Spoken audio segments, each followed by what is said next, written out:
Welcome to the YouTube channel. This is Showbiz Apologetics, and please subscribe to the channel right now and hit your bell notification icon so you can receive videos anytime we post on this channel. And today we are talking about Stonebwoy.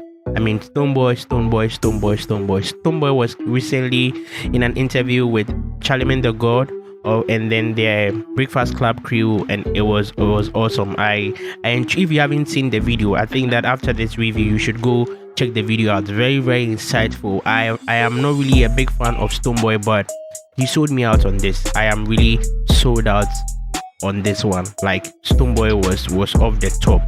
I mean, two Ghanaian artists I would commend for their public relation skills and attributes. My number one would be Sarkodie, and then my number two is definitely going out to Stonebwoy, based on what I heard in an interview and everything. We're going to go straight into some of the things that were discussed in the interview and how Stonebwoy answered them, and then we'll get unequivocal facts about some of how he went about answering some of these things and what we can learn from the interview and everything. So yeah, let's start off with Stonebwoy. I mean, there are about some major things that we can pick from Stonebwoy's interview with the Breakfast Club.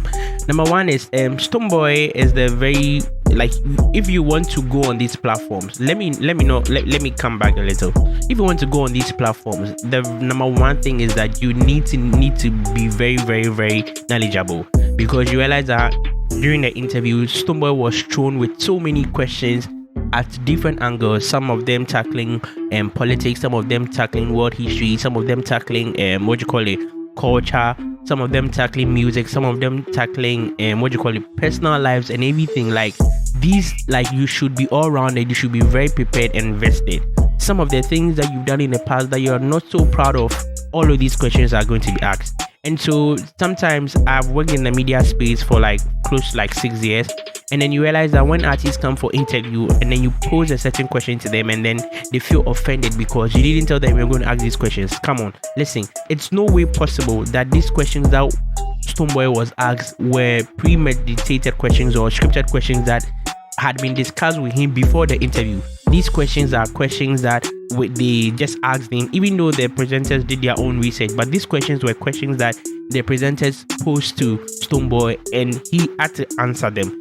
And so that is about it. So please, when you're going for artists, particularly when you're going for some of these interviews, such interviews, you need to be very prepared, and then have a PR team sit down with you and then try and tap into the minds of these presenters and then give you sample questions or sample questions that they are likely to ask, and how you're going to respond to these things. They're really important. I feel that Stonebwoy's management team, their PR team, really did a good job in prepping him, because you could see that he was really calm, and particularly when he was asked the question about the VGMA. I think we're going to go into that. So yeah, so that's about it. The second thing is that, man, don't wash your dirty clothes outside.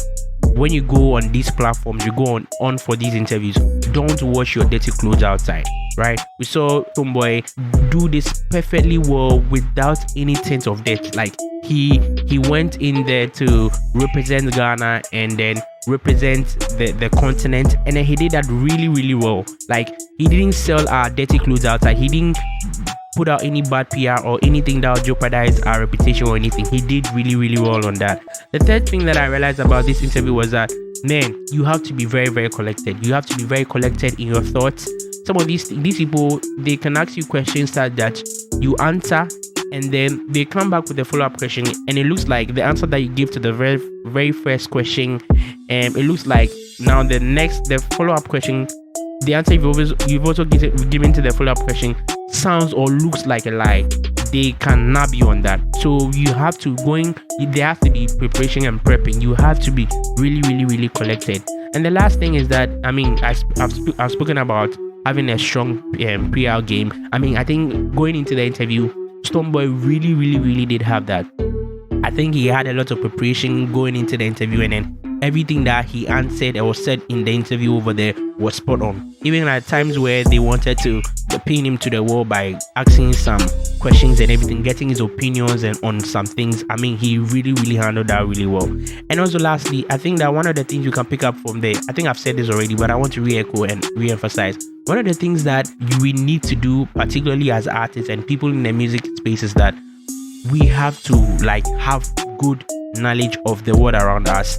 You realize that some questions were thrown to him that had to do with politics and had to do with like cultural stance, and then if you don't have any knowledge concerning these things, you will really be found wanting.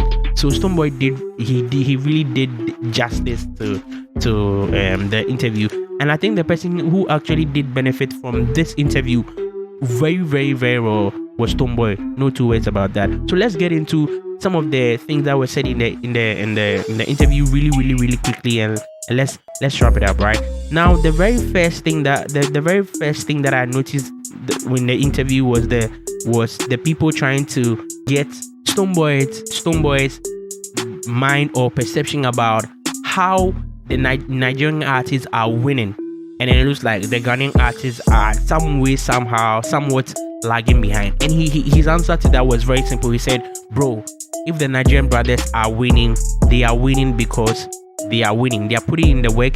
They are really aggressive. They are aggressive to like making sure they push things through to get the results that they want.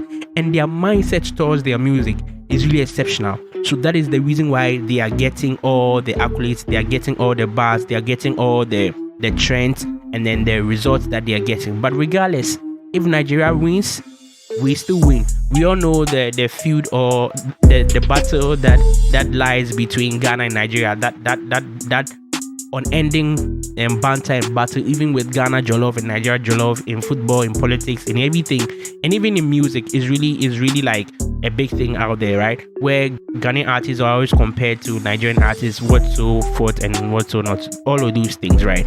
And Stonebwoy really answered that question really well, and not print an impression of making people know or notice that there's really something that Nigerian art, like there's really that ongoing battle between Nigeria and Ghana. He answered that question really well. He said that no, these people are putting in the work, and as a matter of fact, when Nigeria artists win, Ghanaian artists also win. It's a win-win for us. And I think he really took the opportunity to educate and then the panel and the presenters about what Afrobeats actually is, what it entails. He mentioned that, I mean, Afrobeats is not only piano, it has so many different genres coming together to form that Afrobeat. And as a matter of fact, there are sub-category genres under Afrobeat. But for the sake of simplicity, we just title everything Afrobeat, because if we are supposed to talk about Afrobeat, you can have Fuji music, you can have high life music, you can have piano, all of these things, like the sound from Africa is Afrobeat. One other thing that Stonebwoy spoke about that I was really happy, I think they touched on his personal life as well. He was asked why he doesn't go to clubs, because a conversation started from that end, and he mentioned that it's not like I don't go to club. Me personally, I have a hustle mindset, whereas I always want to get work done, so I don't really have time going to the club. Not to say that anybody who goes to the club is a bad person or going to the club is a bad place, but for me personally, the club is not a place where I would like to have my relaxation or would like to have my inspiration and everything. One other thing that was said, Stonebwoy said in the interview that I feel like is really worth mentioning is the VGMA saga. Now the VGMA saga, we all know that some years back, Stonebwoy got into a fight on a VGMA stage. VGMA is Ghana's like biggest award ceremony that we have, and so Stonebwoy was awarded the Dancehall Artist of the Year, and his feud brother, which is Shatawale, also thought it wise that he should be the winner of that category. And then before the award ceremony, there has been like talks in town that Shatawale has been giving around saying that he's going to win the award. So when Stonebwoy's name was mentioned as the winner, it really got to him. So it started a whole fight and a whole feud on stage and everything. So it was on stage live on TV. And then Stonebwoy was asked this incident, and it's like he painted a picture really fine and fair, as to the point that we all know what happened on the stage that night, where Stonebwoy pulled a gun.